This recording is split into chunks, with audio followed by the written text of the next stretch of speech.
Hello and welcome back to Southern California, more specifically, to the Khan base. Throughout this savage construct are a number of small details that we can discover, and now that I present to you 5 secrets you may have missed in Fallout 1's Khan base. Starting us off, we have a strange occurrence involving Tandy from Shady Sands. As you most likely already know, Tandy will at some point become kidnapped by the Khans, leaving us with the decision to go and rescue her. If we do, Tandy can be found inside one of the jail cells of the main building, and while speaking to her, we can use the unique feature I mentioned in the previous video to ask her about the Khans. And this is where things get interesting. For some unknown reason, Tandy has the same tell me about keywords as a Khan raider. She knows all of their names and what their roles are within the group. But I don't think Tandy is actually as friendly with the raiders as it may seem, and this is most likely just an oversight on the developer's part. Next we have a bugged ending. Like the other games in the series, endings are plentiful and vary depending on what you've done throughout the game. Do bad things, you'll get the bad ending. Do good things, you get the good ending. But one thing that really doesn't make any sense can happen right here at the Khan base. So let's say you've left the vault, gone to Shady Sands, recruited Ian, visited Vault 15, and returned to Shady Sands to find Tandy missing. You do what any unrelenting hero would do, and go to rescue her. You decide that instead of bartering for her freedom, or fighting Gal one-on-one, that fighting the Khans with Ian by your side sounds much more fun, and you'd be right.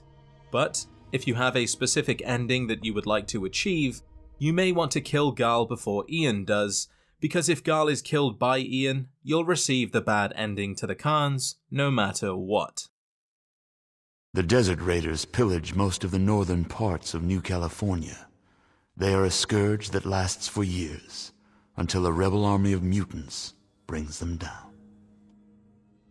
Like other games in the series, Fallout has a quick save option, and this can be really useful when experimenting with the different outcomes of an encounter.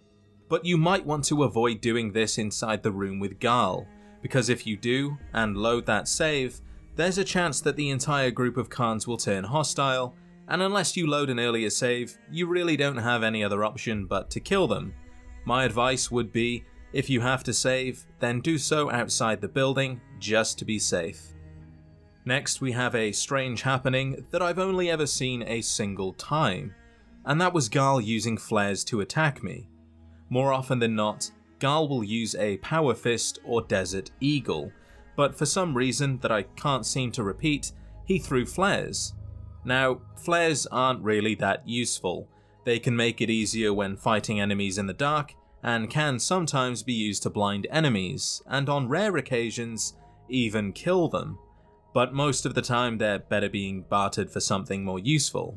I have yet to see anything else like this, and the only other mention I could find of someone else experiencing something similar was the ghouls of Necropolis picking up and throwing flares back to the player. Have you experienced anything like this before? If so, what was it? And were you able to get it to happen more than once? Let me know. And lastly, we have a unique piece of dialogue from the Khan leader. We all know that intelligence can greatly affect the outcome of an encounter, but did you know that something special may happen if you have a certain level of luck? There's a few criteria that have to be met for this to happen, so first you need a luck level of at least 9, you must be male, and either wearing a leather jacket or using a stealth boy.